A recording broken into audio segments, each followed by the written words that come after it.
일본이 아무리 한국에게 패션, 음악, 영화 등 여러 분야에서 추월을 당해도 한 분야만큼은 무조건 자신들이 세계 최고라고 주장하던 것이 있었습니다. 그건 바로 만화 시장이었죠. 하지만 이제는 세계 최고로 뽑히던 만화 시장에서마저 일본인들이 한국에게 밀리고 있음을 감지하고 좌절하고 있다는데요. 지금부터 자세한 내용 소개해 드리도록 하겠습니다. 아시는 분들은 아시겠지만 지금 일본 만화 시장에서 웹툰의 경우 라인 만가와 피코마 등 한국 업체가 1, 2위를 차지하고 있습니다. 두 업체의 일본 내 이용자 수만 하더라도 1000만 명이 넘어간다고 하는데요. 단순히 웹툰 플랫폼만 1, 2위인 것이 아니라 그 안에서 이용되는 만화들 역시 한국의 웹툰이 대부분일 정도로 일본 시장에서 한국 웹툰은 거의 독보적인 강세를 유지하고 있다 할 수 있습니다. 그럼 도대체 어떻게 세계에서도 최강의 1위로 여겨졌던 일본 만화 시장을 한국이 장악할 수 있었을까요? 물론 한국의 웹툰 시장이 그만큼 뛰어나다는 점은 당연한 이유지만 그것보다도 일본인들의 고지식하고 시대의 변화를 파악하지 못하는 가치인 사고 역시 일본의 만화 시장이 한국에게 추월당한 중요한 이유로 뽑히고 있습니다. 일본인들이 한국의 만화 시장 발전을 보고 자기들 스스로 반성하고 좌절하는 이유 역시 여기에서 비롯되고 있죠. 한국뿐만 아니라 세계적으로 디지털 만화가 인기를 얻기 시작하고 만화뿐만 아니라 전자책과 같은 인터넷과 스마트폰을 통한 책 시장이 활발해지는 동안 일본은 끝까지 종이책을 고집하고 있었습니다.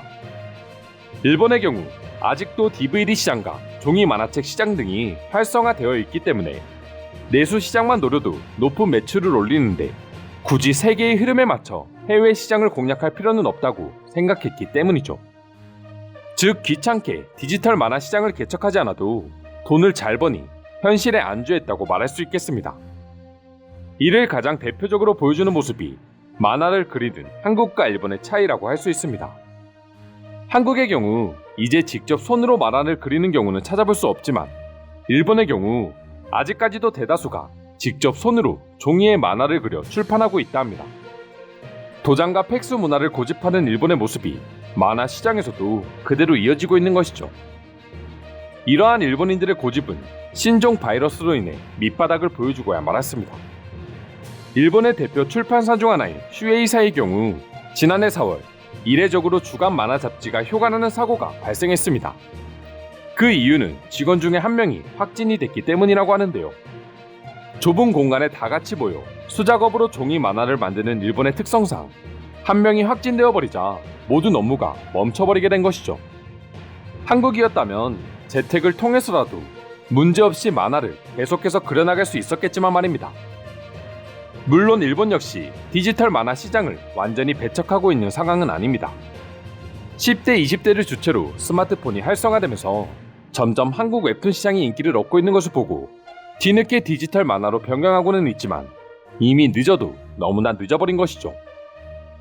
니온게이자 신문 역시 한국의 웹툰 플랫폼에 대한 특집 기사를 통해 만화 강국인 일본의 세계 시장 개척이 지체되고 있다며 한국의 웹툰이 세계 표준이 될 수 있다고 우려의 입장을 표명하기도 했습니다. 이미 한국 만화에 빠져있는 일본 네티즌들 역시 세계 시장을 공략하는 데 있어 이미 일본은 한국에 비해 경쟁력을 잃은 상태라며 지금 와서 한국을 추월하기는 쉽지 않기에 늦었지만 이미 성장한 한국의 웹툰 시장을 배워서라도 하루빨리 경쟁력을 높여야 된다는 반응까지 나오고 있는 것이죠. 학창시절이나 불과 10년 전만 하더라도 누구나 동경했던 일본의 만화 시장을 한국이 뛰어넘을 수 있을 것이라고는 상상도 못했는데 한국의 성장을 한국인이 봐도 가끔 믿어지지 않을 때도 있는 것 같습니다. 그럼 지금부터 한국에게 만화 시장마저 밀린 일본인들의 반응 자세히 소개해 드리도록 하겠습니다.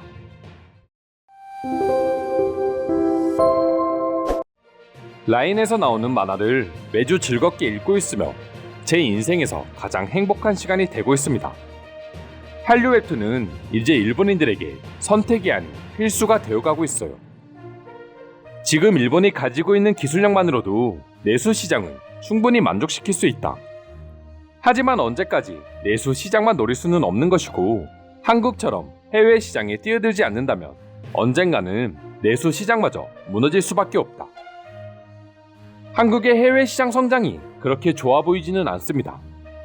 한국인들은 애초부터 오로지 해외 시장 개척만을 위해 자신들의 전통을 포기했기 때문이죠. 가끔 한국을 보면 다른 나라에서만 잘 보이기 위해서 눈에 불을 켜고 일하는 것 같다. 이런 발언들은 정말 부끄러운 발언들입니다. 그런 한국이 만든 디지털 만화를 지금 수많은 일본인들이 즐겨보고 있다는 걸 생각해 주시길 바랍니다. 한국인들 역시 마찬가지고요. 아날로그 기술들은 충분히 따라잡을 수 있지만 디지털 기술들은 한번 격차가 벌어지면 따라잡기 쉽지 않은 게 사실입니다. 아무리 지금 시작한다고 해도 한국의 웹툰 시장을 따라잡을 수 있을까요? 전 굳이 한국을 부러워할 필요는 없다고 생각합니다. 지금은 몰라도 언젠가는 다시 종이 만화책이 인기를 얻을 수밖에 없기 때문이죠. 종이 만화책의 감성은 절대 기술이 이길 수 없습니다. 한국은 더 이상 종이 만화를 보지 않는다. 일본은 일본만의 감성이 있겠지만 이제 시대에 뒤떨어지는 것이 사실이다. 요즘 일본의 그림체보다 한국식 그림체가 만화 시장에서 훨씬 큰 인기를 끌고 있다고 하잖아. 한국의 웹툰 만화는 색감의 조화도 스토리의 전개도 뻔한 일본의 만화와는 차원이 다르다.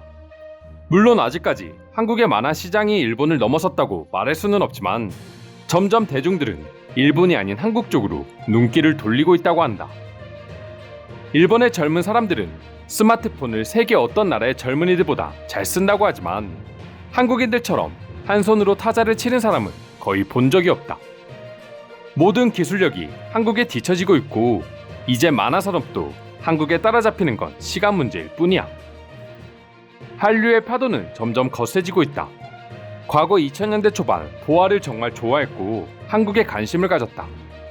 그리고 이제는 그들의 음악적 스킬과 감성을 일본 사람들이 따라잡을 수 없는 수준이 되었다. 일본에서 BTS, 빅뱅, 아이유 같은 작사, 작곡, 프로듀싱 능력까지 갖춘 가수를 찾아볼 수 없는 것도 같은 맥락이야.